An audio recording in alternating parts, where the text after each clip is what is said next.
근데 제가 90년대에 거기를 가봤었는데 90년대에 이미 여기 대규모 물류 단지가 만들어져 있어요. 도대체 이게 뭐 하는 거냐?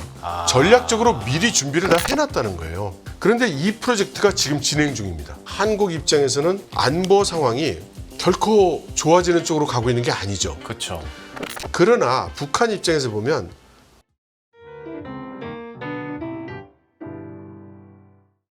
북한군의 러시아 파병 소식이 나오면서 네. 제가 앞에서도 말했지만 이게 근데 사실관계 해주는 데가 지금 러시아, 그다음에 우리나라 국정원, 네네. 그리고 뭐 나토 수장이 이제 윤석열 대통령과 통화했다니까 여기도 뭐 사실관계 확인해 준 것 같은데 네네. 이 정도밖에 없어서 좀 답답한 면이 없지 않아 있습니다. 아, 좀 그렇죠. 이번 사안부터 좀 팩트는 어디까지고 이걸 어디까지 의미 부여해야 되나? 그것 좀 얘기를 해주십시오. 네네. 말씀하신 대로 지금 여러 가지 이야기는 나오지만 예. 팩트로 확인되고 있는 것들은 상대적으로 적은 것 같죠. 네, 그러나 지금 보도 나온 내용을 보면은 외신 보도에서는 숫자의 차이는 좀 있지만 네, 북한의 병력이 러시아로 들어갔다는 것만큼은 확인이 되고 있는 것 같고요. 네. 그 숫자는 뭐 2,600명 설에서 3,500명 많이 이야기하고 있는 외신은 뭐 12,000명, 18,000명 얘기하는 곳도 있었습니다. 그러더라고요. 예. 네. 그런데 아마 그 각각의 뉴스가 근거 없이 나왔다기보다는 참조하고 있는 정보가 각각 다른 것이 아닌가 뭐 그런 생각은 좀 듭니다. 네.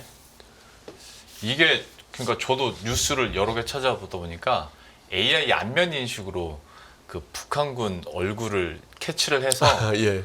그게 러시아 부대 뭐 군인과 같이 찍은 사진 그걸 막 증명하기도 하더라고요. 네. 그러니까 그만큼 지금으로서는 팩트 확인은 많이는 안 되고 있으나 어쨌거나 그리고 규모에 어느 정도 차이는 있으나 파병은 한 것 같긴 한데 네. 왜 이런 결정을 했을까요? 뭐 다들 아시겠지만 북한은 여러모로 지금 어려운 처지에 있는 국가이고 예. 무엇인가 탈출구가 보인다면 그것을 잡아야 하는 네. 그런 상황이 있는 게 틀림이 없죠. 그래서 저는 사실은 북한이 어떤 형식으로든 우크라이나 전쟁에 군수 물자를 지원하든 병력을 지원하든 하는 것은 가능하다고 생각을 하고요. 예. 오히려 우리가 좀 더 관심을 가지고 분석해야 될 부분은 그 대가를 무엇을 약속받았는가, 러시아가 어떤 것을 해줄 것인가, 여기에 우리가 좀 더 그 신경을 써야 될 것 같아요. 지금까지 나오기로는 뭐 첫 번째는 당연히 경제적 보상이 네, 있겠고 네, 두 네. 번째는 어떤 첨단 무기에 대한 어떤 기술 이전 뭐 네, 네. 그런 얘기를 하던데 네. 박사님께서는 좀 어떻게 평가하고 계세요? 틀림없이 그럴 거라고 생각을 하고요. 거기에다가 또 하나 가능한 것이 뭐냐면 지금 그 러시아가 제대로 군수 물자 생산을 못 하고 있는 면이 있기 때문에 예. 러시아로 들어가는 군수 물자의 생산을 북한에 위탁할 가능성이 여러 군데서 제기가 되고 있더라고요. 예. 그러니까 예를 들면 뭐 탱크가 됐든 장갑차가 됐든 트럭이 됐든 그러니까 엄청난 그 첨단 무기가 아니라 전통적인 재래식 무기인데 생산량이 부족한 이제 이런 것들을 이제 북한에서 생산해서 러시아가 가져가는 이런 것도 거론되고 있다고 들었습니다. 실제로 전쟁 초기에도 북한이 재래식 무기 공급하고 있는 거 아니냐라는 얘기들이 네, 많이 네. 있었고 기정사실화처럼 얘기가 됐었는데 네. 추가적으로 재래식 무기를 가져가면서 북한은 경제적 이득을 얻게 되는 거고 네, 네. 여기에 첨단 기술에 대해서도 근데 이 얘기를 사실 뉴스들을 듣다 보면 계속 뒤가 좀 찝찝한 게 예, 예. 왜 요새 이렇게 북한과 러시아 뉴스 그리고 이 밀착 관계가 예. 뉴스가 많지? 예. 라는 의문점이 들어요. 왜냐하면 옛날까지만 하더라도 북한은 중국이랑 관계가 깊은 데였지 네, 네. 러시아랑 이렇게 뉴스가 많지는 않았었거든요. 예. 지금 그 북중 관계는 과거와는 조금 다른 것은 틀림이 없습니다. 예. 왜냐하면은 지금 처지가 그러니까 상황이 바뀌었거든요. 지금 중국과 러시아는 아주 전략적으로 협력을 잘하고 있죠. 손잡고 가고 있고 전 세계가 그걸 압니다. 맞습니다. 또 러시아와 북한이 이렇게 밀착됐다는 것도 전 세계가 지금 아는 상황이 됐죠. 네. 그런데 중국과 북한 사이는 이제 말이 많죠. 중국과 북한 사이는 사이가 굉장히 멀어졌다는 그런 시그널도 많이 보이고 또 그런 얘기도 많이 나오지만 그것을 증명할 만한 확인될 만한 뉴스는 또 없었던 것도 이 사실이거든요. 네. 여기에 한 가지 큰 원인이 뭐냐면 현재 중국의 입장에서 네. 북한과 밀착되었거나 친밀하게 보이고 싶어 하지 않는다는 겁니다. 왜요? 왜냐하면 지금 미국을 비롯한 서방이 중국을 압박을 계속하면서 예. 또 그 압박 포인트 중에 최근에 가장 큰 압박 포인트는 우크라이나 전쟁 관련해서 러시아를 지원하지 마라. 그렇죠. 너희가 직접 하기도 하고 기업을 통해서 지원하기도 하고 러시아를 지원하지 않느냐. 네. 이제 그런 얘기를 듣고 있는 거죠. 여기에 지금 북한이 러시아에 대한 강력한 지원을 하는 국가로 등장을 했으니 네. 만일 중국이 북한과 여러 가지로 밀착돼서 이런저런 일을 한다면 역시 북한을 통과하는 러시아 지원 같은 것을 하지 않느냐라는 의혹도 이제 살 수가 있죠. 그래서 이제 중국 입장에서는 러시아에 대해서도 전쟁과 군수물자와는 관계가 없는 민간 협력만 하고 있다.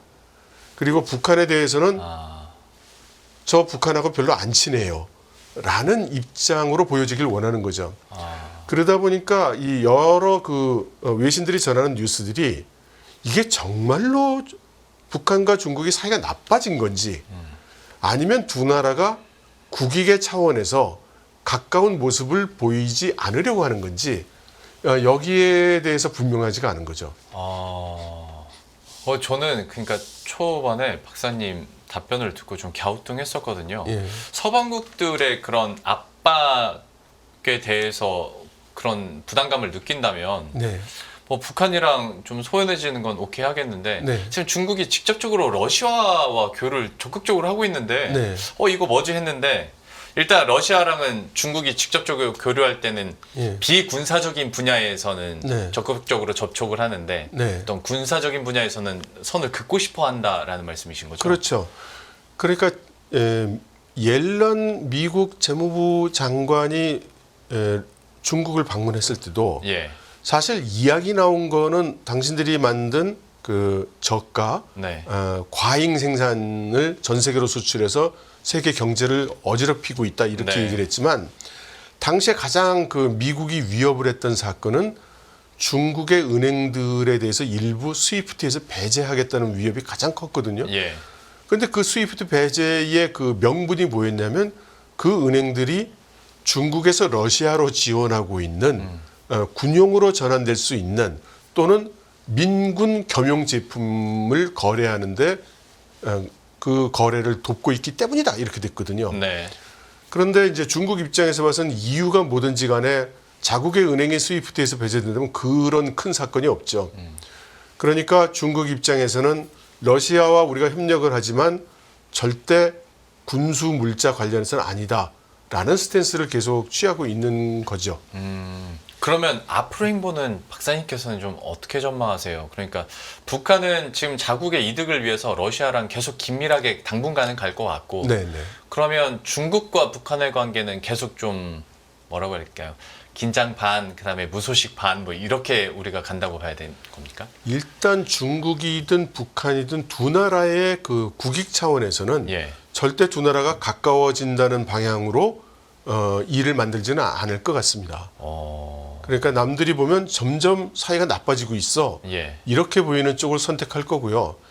다만 정말로 나쁘다는 이야기도 간간히 많이 나오고 있어서 예. 이게 정말 사이가 나쁜 건지 아니면 사이가 나쁜 모양만 보여주는 건지에 대해서는 조금 더 지켜봐야 될 것 같습니다.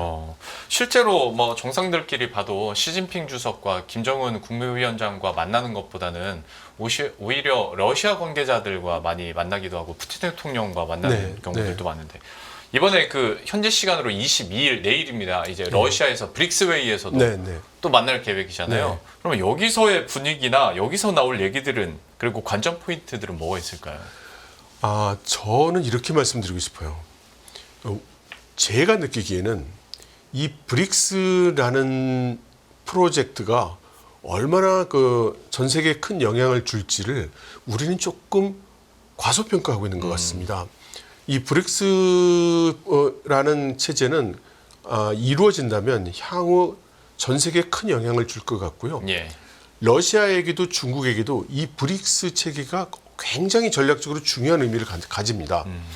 그래서 브릭스에 가서 푸틴과 시진핑 주석이 서로 회담을 한다면 저는 그 주된 내용은 브릭스가 될 거라고 생각하고요. 예. 물론 이제 우크라이나 전쟁이나 북한 문제가 거론될 가능성을 배제할 수 없지만 그 분량이 많을 것 같지는 않습니다. 그러면 글쎄요. 근데 듣다 보니까 그러면 우리가 소위 북중러라고 많이를 네. 하는데 그러면 북한과 러시아는 협력 관계 있고 예. 중국은 또 비군사적으로 네. 러시아와 협력 관계 있고 예. 그러면 지금 우리들은 어떤 경제적인 북한의 포인트에 방점을 찍어야 됩니까? 아니면 중국이 하고 있는 친러시아 정책에 방점을 찍어야 됩니까? 그게 사실은 한 가지죠. 그게 예. 결국 똑같은 건가요? 예, 결국 똑같은 거죠. 지금 러시아의 지정학 전문가 중에 한 사람은 네. 무엇라고 또 얘기를 했었냐면 그 당시 이제 러시아와 북한이 협정을 맺을 때 향후 아마도 북한이 중국과 러시아 사이에서 중개 무역을 하게 될 가능성이 높다고 얘기를 했었어요. 그러면서 북한이 경제적 이익을 크게 취할 수 있을 거다라고까지 이야기를 했었거든요. 네네. 그렇게 이야기한다면 그 암시하는 바는 딱 한 가지죠. 중국이 러시아로 직접적으로 보낼 수 없는 물건을 네. 물자를 네. 북한에서 최종 조립 같은 걸 해서 메이드 인 노스코리아로 국적을 세탁을 해서 러시아로 제공하는 그런 얘기 많이 했었죠. 예, 그런 것들을 이제 노릴 거라고 얘기하는 거랑 똑같죠. 네. 예, 그러면 사실은 이 삼국은 우리들이 보통 시쳇말로 얘기하는 짜고 치는 고수톱 이런 형국이 될 가능성이 높겠죠. 좀 많은 분들이 궁금해하셔서 이것도 그러면 한번 여쭤봐야 될 것 같은데 지금 사안에 대해서 러시아 파병까지 한 상황에서 실제로 뭐 이런 전쟁에 북한군이 투입이 될 것인가에 대한 전망과 네. 중국의 직접 참전은 그러면 박사님 얘기를 들어보자면 중국에 직접 참여할 가능성은 좀 적을 것 같은데 어떻게 네, 보세요? 그렇습니다. 중국이 우크라이나 전쟁에 직접적으로 군대를 보낸다거나 또는 무기를 제공한다든가 이럴 가능성은 대단히 적다고 봅니다. 네. 그리고 충분히 지금 각자 역할을 하고 있는 거거든요. 그러니까 러시아 입장에서 볼 때는 중국이 호시탐탐 타이완의 이 긴장 상태를 발생시킴으로써 예. 미국이 유럽 쪽으로 군사력을 투사하는 부분이 상당히 감소되지 않습니까? 또 러시아가 그렇게 우크라이나 전쟁에서 서방의 군사력을 소모시켜주고 예. 하고 있기 때문에 중국이 타이완을 도모하는 데 있어서 훨씬 유리한 위치에 있으니 네. 이 러시아와 중국은 서로 왼손 오른손처럼 이렇게 작용하면서 충분히 협력을 하고 있는 상태죠. 현재로. 거꾸로 중국이 우크라이나에 참전을 한다든가 그러면 모든 전략적 불확실성이 사라지면서 간명해지기 때문에 오히려 서방의 공통된 연합된 대처를 당하게 될 가능성이 높죠. 그러니까 중국의 입장에서는 그렇게 할 이유가 별로 없어 보입니다. 벌써 트럼프도 만약에 이제 개입을 하게 되면 뭐 관세 200% 때린다 뭐 이런 얘기를 하고 있으니 이건 경제적으로도 그렇고 전반적인 압박으로도 당연히 부담은 가질 수밖에 없는 포인트고. 그렇죠. 중국이 원하는 바도 아닐 테고. 네. 예. 그래서 여기에 대해서는 지금 분위기는 얘기를 해주셨는데 그러면 또 이제 애매한 게 우리나라의 스탠스거든요. 네. 이렇게 이제 북중러 간에 긴밀하게 되고 있고 북한이 러시아군 파병을 했는데 그러면 한반도의 안보? 야, 이거는 우리 국내 언론들만 보고 있으면 네. 헷갈리는 게 예. 정치화 얘기가 돼버리다 예. 보니까 예. 우리가 이 사안을 어떻게 해석해야 될지가 좀 갸우뚱해지더라고요. 지금 중북러 3국의 이 협력은 예. 지금 상당한 수준까지 가고 있는 것만은 틀림이 없고 군사적 목적도 있어 보이는 것이 틀림이 없습니다. 네. 그리고 여기 예를 들면 여기 한번 그림을 한번 보실 수 있을 것 같은데요. 네. 이 두만강 하류, 그래서 러시아, 중국, 그리고 북한이 국경선이 마주치는 이곳에 중국 쪽엔 말이죠. 지난 세기에 그러니까 90년대에 이미 여기 대규모 물류 단지가 만들어져 있어요. 근데 제가 90년대에 거기를 가봤었는데 아무것도 없는 허허벌판에 대규모 물류 단지만 덜렁 있는 거예요. 물동량은 없는데. 그래서 거기서 물어봤습니다. 도대체 이게 뭐 하는 거냐?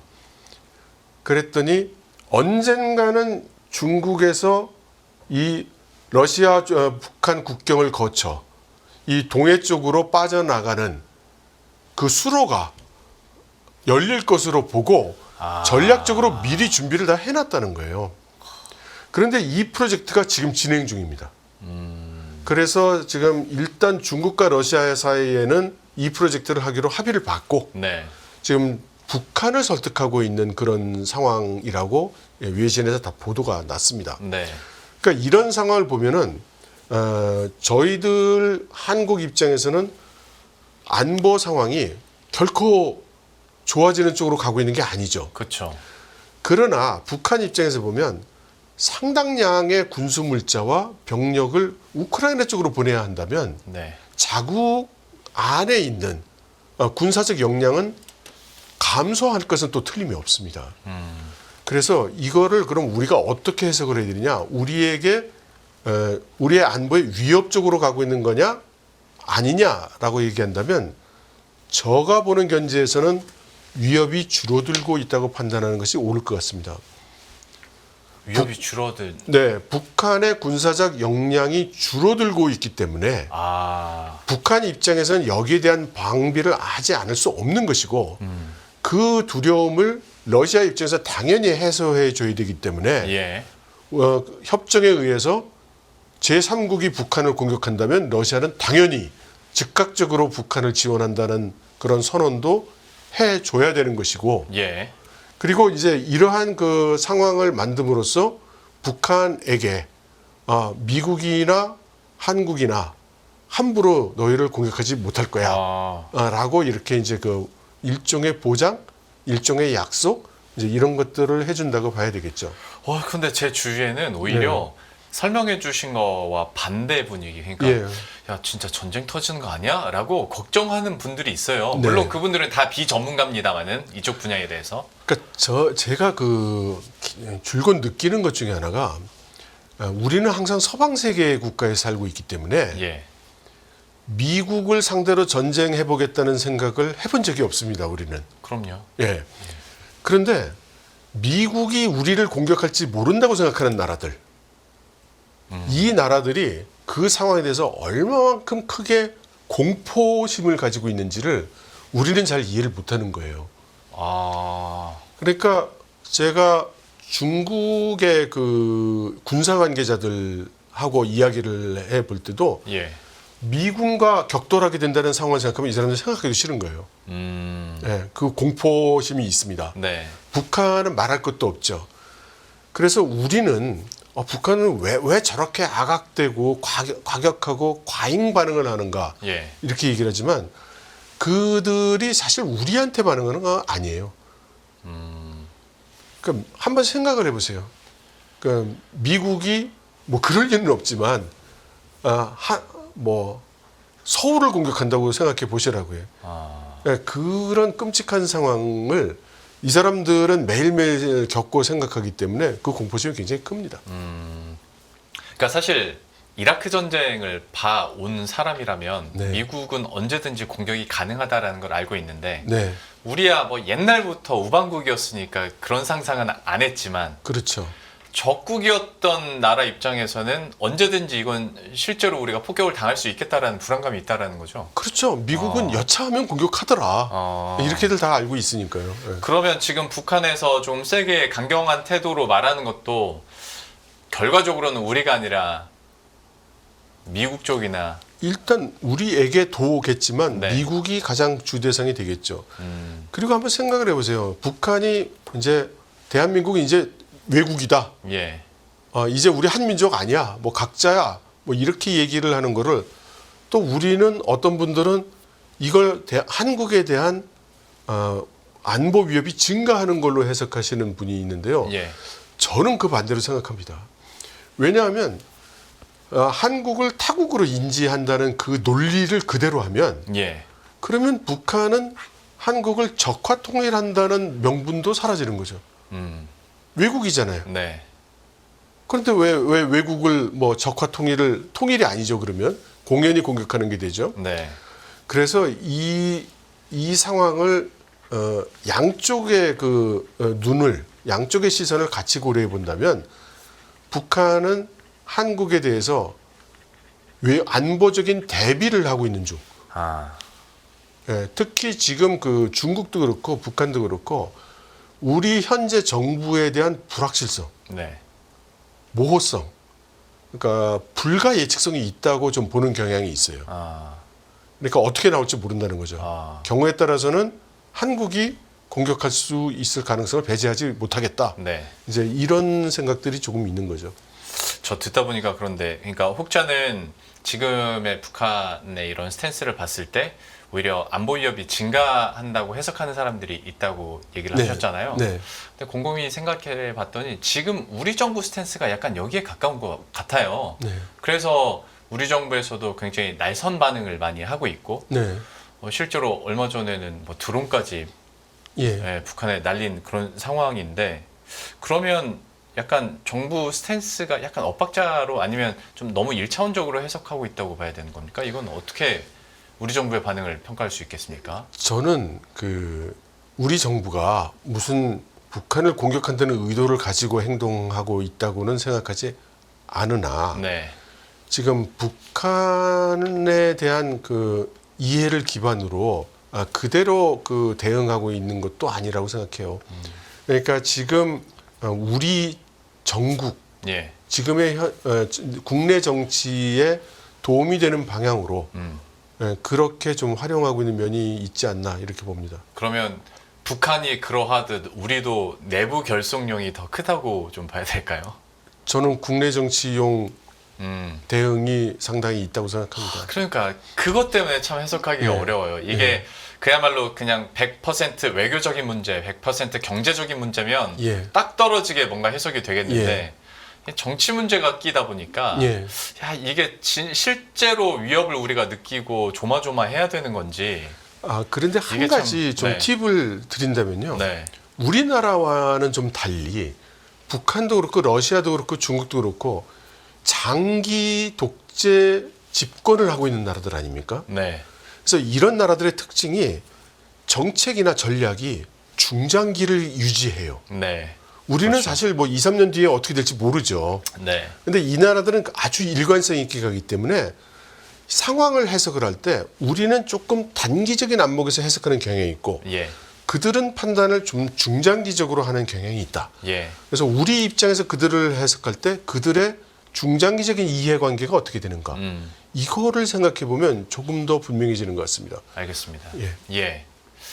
사실 듣고 해석하실 분들은 이번 답변과 이 직전에 있던 답변으로 다 가르면 되는 것 같습니다. 그래요. 사실 굉장히 민감한 답변일 수 있는데 저도 한번 질문을 드려봤고 여기에 대해서 사실 얘기를 해주셨어요. 직접적이진 않지만 어떻게 우리가 이 사안을 해석해야 될지는 이제 여러분들은 충분히 이해하셨으리라 생각하고 사실 박사님 입장에서도 더 직접적으로 뭐 말씀을 하시기에는 좀 부담이 되는 영역이기도 하니까요.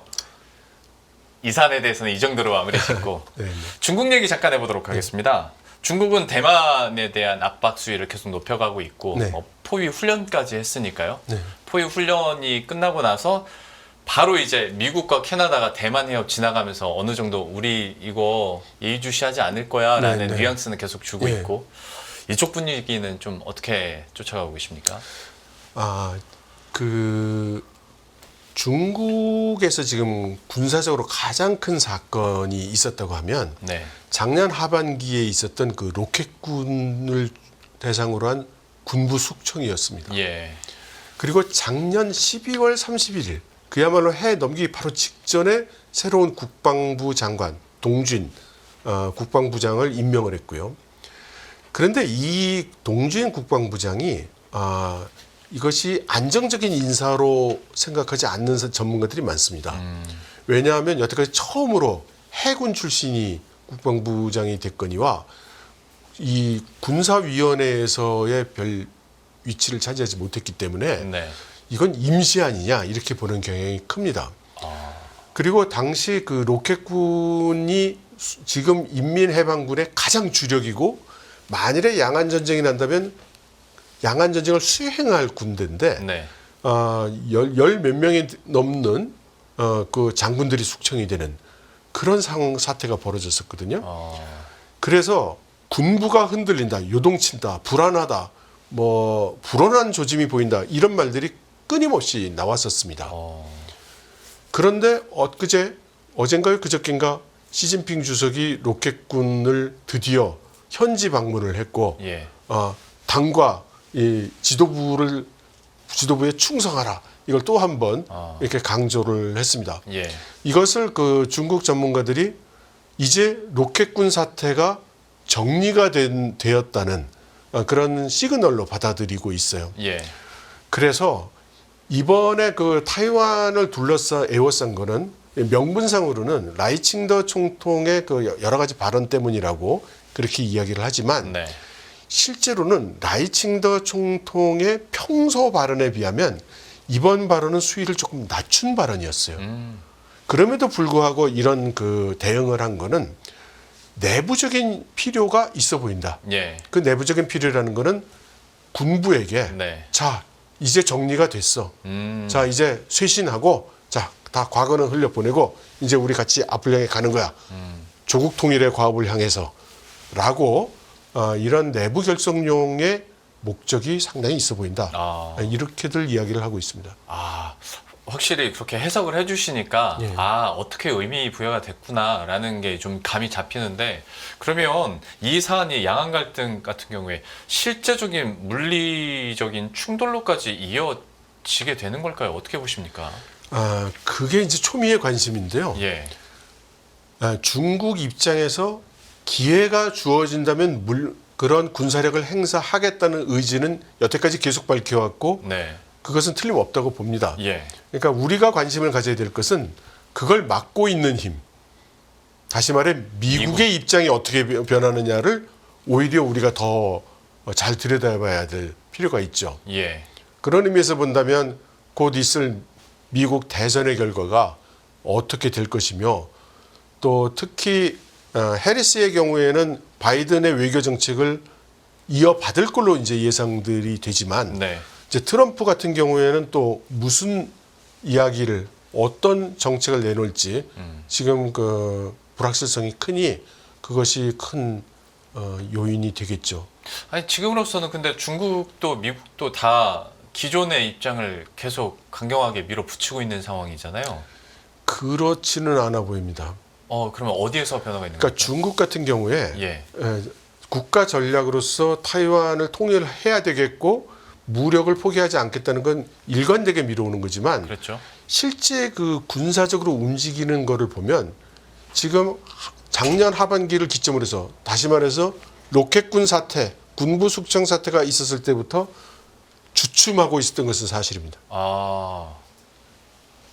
그러니까 이것이 이제 어느 정도 해소됐다면 예. 그럼 지금부터 어떻게 할 것인가가 초유의 관심사가 되는데 네. 때마침 미국의 이 정권도 바뀔 수 있으니 네. 그러면 여기가 또 어떻게 나올 것인가가 양쪽 모두 새로운 전략 전술로 나올 가능성이 있는 거죠. 그러면 중국 측도 그냥 마냥 밀어붙이고 그런 지금 분위기는 아닌가 보네요. 예, 아닙니다. 그리고 적지 않은 분들이 뭐 중국이 미국의 패권에 도전한다 뭐 이런 말씀을 하시는 분들이 계시던데 네. 그러니까 제가 아는 한 중국은 지금 자기들의 국력이 미국만 못하다는 걸 뼈저리게 잘 압니다. 그러니까 중국이 그 미국에 대해서 도전하는 게 아니라 중국이 원하는 건 타이완의 통일이다.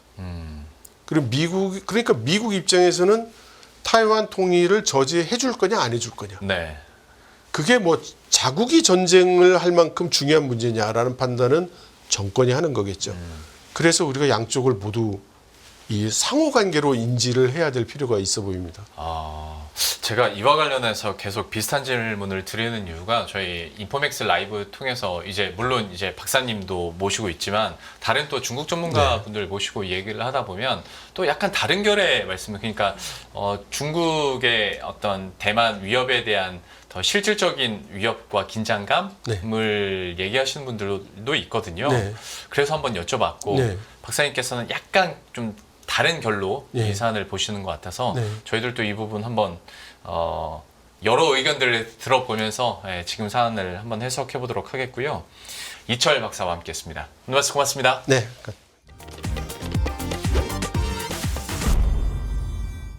안녕하세요, 이승입니다. 더 많은 영상을 보고 싶으신 분들은 화면 오른쪽에 있는 구독 버튼을 눌러주시기 바랍니다. 그리고 영상을 보시면서 좋아요는 필수인 거 아시죠? 항상 인포맥스 라이브를 사랑해 주셔서 감사합니다.